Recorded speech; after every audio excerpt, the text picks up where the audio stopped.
Thank you, Travis. Good evening, viewers, and welcome to tonight's regional news. We begin in Haiti. Health officials are monitoring the emergence of a very infectious skin disease that is similar to scabies. According to the Ministry of Health, the skin disease has affected residents of several communities in the west of the country for several days. Earlier this week, the Ministry of Health deployed mobile clinics to several areas in Haiti. The government has sought to assure the population that all stops will be pulled out in an effort to eradicate the disease. I quote, "An awareness and information campaign for the general public and the affected areas is already underway. It covers personal hygiene, the use of drinking water, laundry, and the treatment of infected clothes.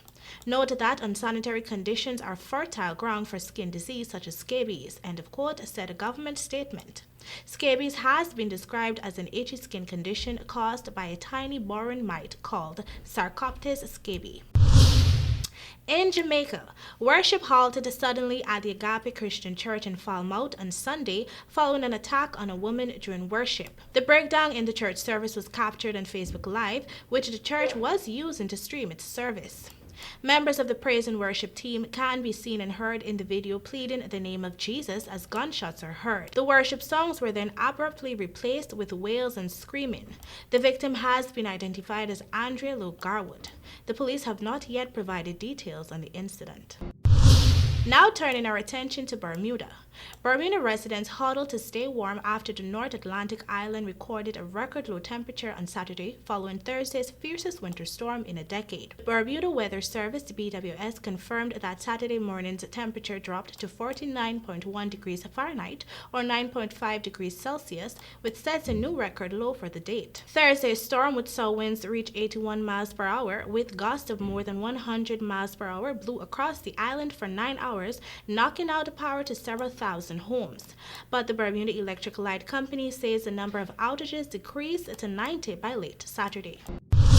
Trinidad and Tobago is set to receive between 100,000 to 120,000 doses of AstraZeneca 2-dose vaccine by the end of February into March. Approximately 50,000 to 60,000 people will receive the vaccine in Trinidad and Tobago in the first phase. The good news was announced by Health Minister Terence Singh late Saturday, hours after he was informed by Dr. Erica Wheeler of the Pan American Health Organization, who said the vaccine had been procured via the COVAX facility.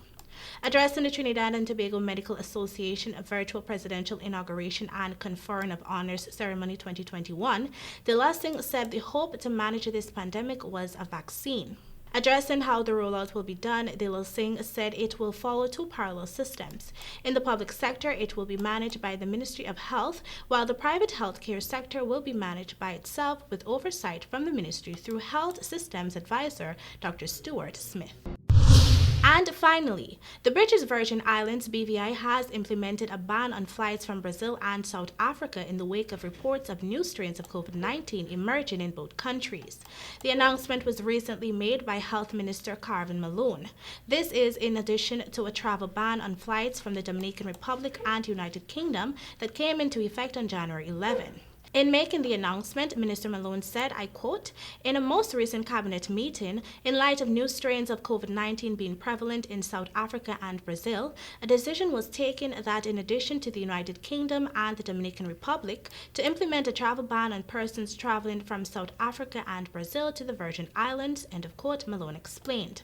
He, however, stated that the ban that was implemented to protect the public from COVID-19 does not apply to British Virgin Island nationals, belongers, residents, work permit holders, diplomats, and government workers traveling from these countries. And that is all for your regional news. Thank you for joining. Back to you, Travis.